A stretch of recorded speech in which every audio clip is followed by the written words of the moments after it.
Hey, salams, everybody. I put up a poll yesterday about whether you all wanted to do a little chat about the topic of resilience or self love. And although I love talking about resilience because it played such a big role in my life, most of you have voted for self love. So, inshallah, I'm going to just kind of chat with you all about self love, what it is, why it's important, how to strike a healthy balance, distinguishing between self love, selfishness, self indulgence, narcissism, just kind of my take on it. And I just figured I would do it as a video recording because I have a lot of friends that are always asking me about like these different things, and we get into really deep and fruitful conversations. And I'm like, okay, instead of repeating it with different people, I could just kind of cover all of those talks in a general way and share it with whoever wants to benefit, inshallah. Here we go. First and foremost, we should always begin with the end in mind. And the end, ultimately, for all of us, is we're all going to end up 6 feet under, right? And that's not to be morbid, that's not to scare anyone, but it's just a reminder of where our priorities should be and just to help us stay on track. Let's begin with the end in mind. End in mind, what does that look like for you? I know for me, it looks like me wanting to face God with a sound heart, right? There's a Muslim teaching that says that um, ultimately our goal is to return to God with a sound heart, right? So the way I interpret this is that when we're all born with a blank slate, or we're all born sinless, with a clean heart. And our job in life, and this is what I like to remind myself of, is to preserve that purity and that innocence. And through the journey of life, we go through different experiences that might tarnish that, right? And we're all human. We all have skeletons in our closet. We all sin differently. That's not to normalize sin or wrongdoing. That's not to justify it. It's just a reminder that we always constantly have a lot of work to do. So, number one priority, number one objective in life is to preserve the soundness of that heart. So you can return to God with a sound heart. Not a perfect heart, but a sound heart, right? One that has some goodness to it, right? And there's so many different talks and different strategies of how we can do that. And depending on what you're going on through in life, you're going to want to learn about the different um, spiritual or emotional, intellectual illnesses of the heart and the different experiences of the heart that you need to address in order to preserve the soundness of that heart or to heal it from any corruption or any wrongdoing that you might have gone through. So that's a whole nother topic, right? Now, how does self love fall into that? Healthy self love gives us the nourishment and the confidence that we need to go through life in a way where we can do all that work of preserving the soundness of that heart, right? So if you don't have a healthy level of self love, you're going to become vulnerable to all sorts of injustice, all sorts of wrongdoing. You might become a doormat. You might end up becoming a corrupt person yourself.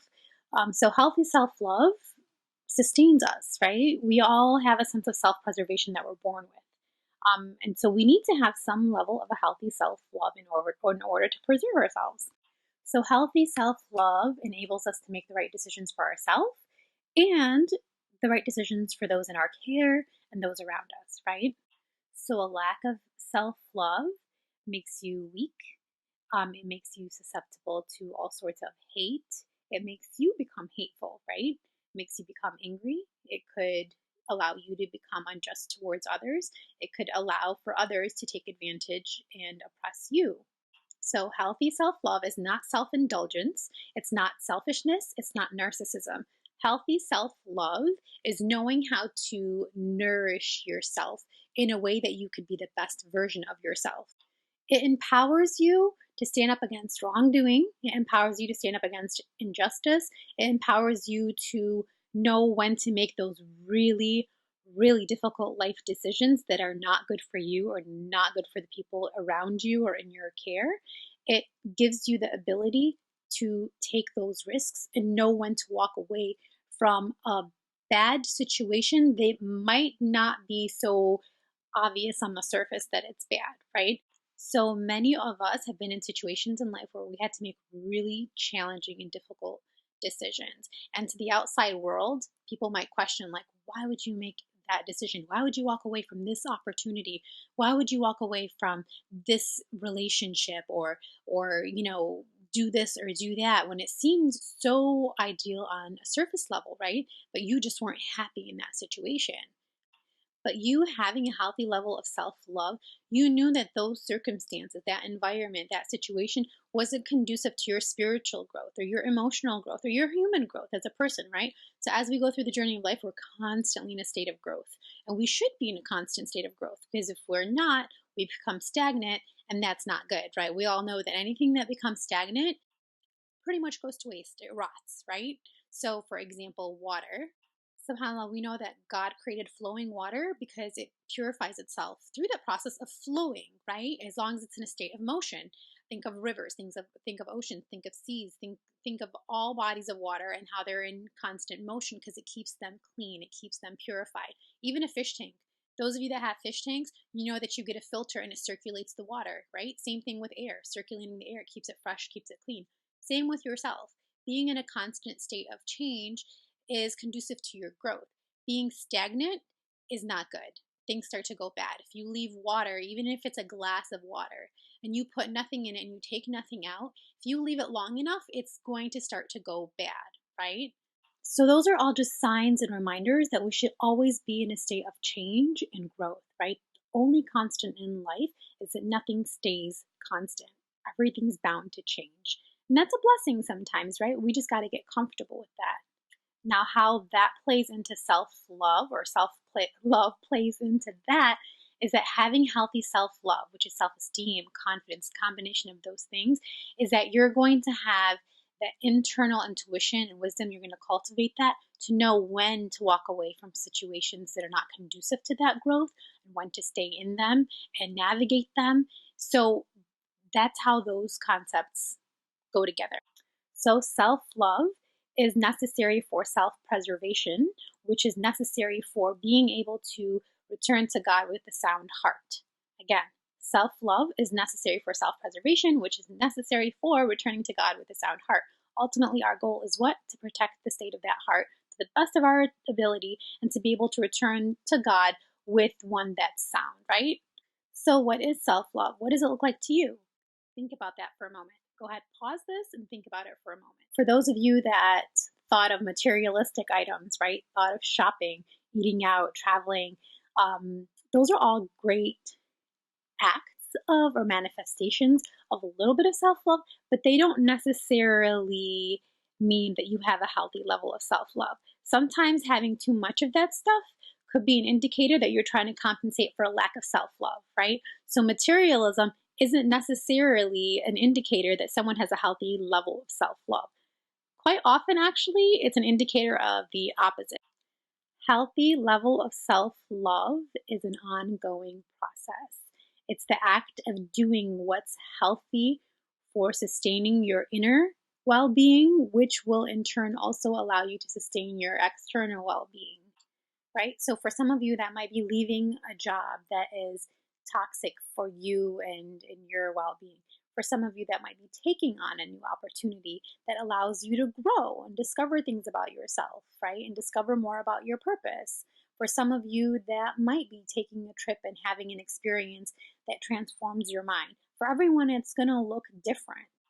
But for everyone, self love is that which allows you to maintain your peace, allows you to maintain that sense of contentment and knowing that consciously you did what was best within your best ability. Even though it might be challenging sometimes to make those decisions that allow you to feel that way, ultimately you feel the sense of ease on the inside, the sense of contentment with whatever decision you took. Self love is not taking the rights of others or injustice or greed or selfishness. Actually, that's the opposite. Again, that's overcompensation for a lack of healthy self-love, right? So we want to stay away from those things. We want to do what's ethically right in order to exercise a certain level of self-love, right? Because when we do what's right, we feel good on the inside, right? And there's another Islamic teaching, it's in the Quran, and it says, God doesn't wrong us, but it is us who wrong our own souls, right? So that comes with any sense of oppression, injustice, doing any kind of a wrongdoing. Ultimately, the first person or the first individual you're hurting is yourself, right? So that's not an act of self love, right? So doing injustice, being unfair, that's selfishness. That's not self love. Clear difference, right? Self love is ethical, self love is healthy. Self love is good for you, it's good for your inner well being, it's good for everyone, right? Because it's based on justice. Selfishness entails the violation of other people's rights. So, where does self love or self hate come from? A lot of that is in our upbringings. That could be from childhood traumas, it could be from adult traumas, it could be from parenting, it could be from messaging that we get from our families, it could be from messaging we get from our friends or society in general. It's external messaging that we take in and we are filtering out, right? And we start to internalize it. And deep down inside, we start feeling less about ourselves because we've believed some of the messaging that we're taking in. So you have to be really conscious of filtering that out, right? And if there's something that is said to you about yourself that is true, you need to work on improving and become a better person. And if it's not, you need to know how to weed those thoughts out and say, that's not me, that's not who I am. And I'm going to stand up for myself in a healthy way to make sure that I'm protecting myself from feeling that and believing that about myself and preserving a healthy level of self love. Mouthful. Hope it makes sense. Self love also um, fluctuates based on how much you nourish your soul. So, self hate can come from an unnurtured soul. Again, that goes back to the concept of being stagnant. If you have something that's stagnant, it's standing still like water, it's eventually going to rot, it's going to pollute. Same thing with yourself. If you're not constantly nourishing your soul and constantly doing that work to reflect and purify yourself on the inside, eventually that's going to become toxic for yourself. And your level of self love is going to start to decrease, right? So it's an active process. In a rough world that we live in, you have to also learn how to claim your voice, listen to your voice, and also claim your space, right? Being silenced, that's not healthy for self love. So you need to know when to vocalize certain things and when not to, and when to be very authentic and genuine about those things. So claiming your voice is very important and very healthy for maintaining self love.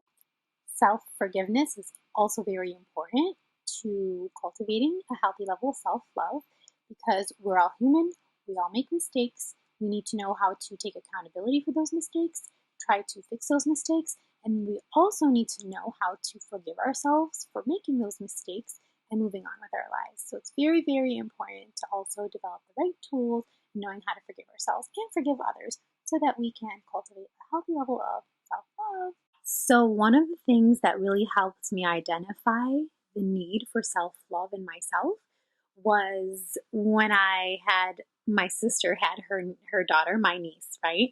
And my niece and I are really close. Me and my nephews and nieces are all very close. So I'm like an extra parent in the family, right? We're a very close knit family, alhamdulillah. So we raise all of our kids as if they're our own. So I see a lot of myself in my niece. And I remember when she was younger and I was going through certain things in life, um, I would look at her and I would think to myself, what advice would I give her if she were in my situation? And this is when she was still like 3, 4 years old. And it gave me an entirely different perspective. So, those of you that are parents or caregivers or educators, when you expand your capacity to love, that sense of compassion, and you start to see the well being of others outside of yourself, those that you love, you have a different sense of clarity and a different level of perception. So, what kind of advice, what kind of guidance would you give someone that you love with the depth of your heart regarding a specific situation? So, with that perspective, when I started to think about what would I tell my niece if she was in that same situation, my heart broke.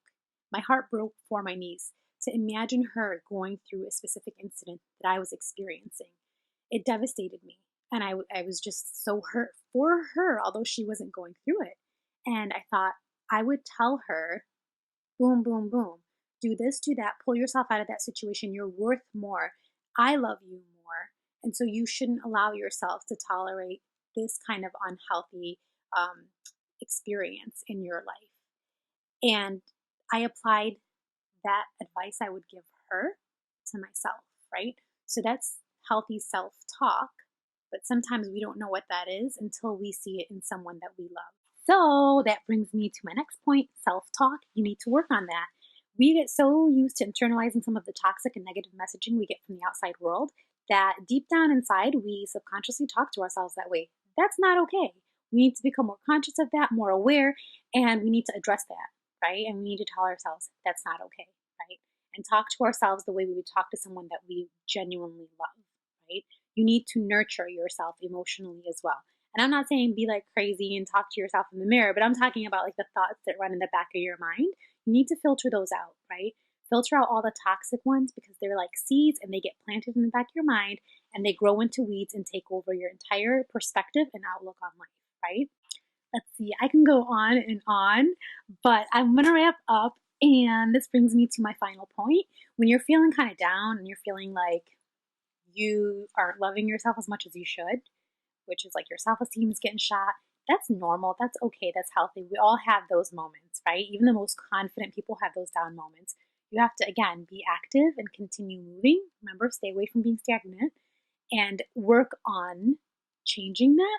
But at the same time, what works for me is when I need love, I give love, right?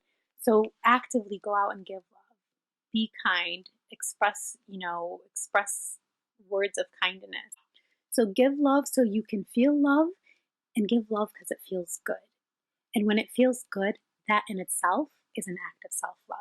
So here's to self love. If you guys have any questions, you guys want to get into a conversation, go ahead, comment, message me, whatever. You can call me if you have my number. Yeah, and just keep it respectful because, again, that's self love.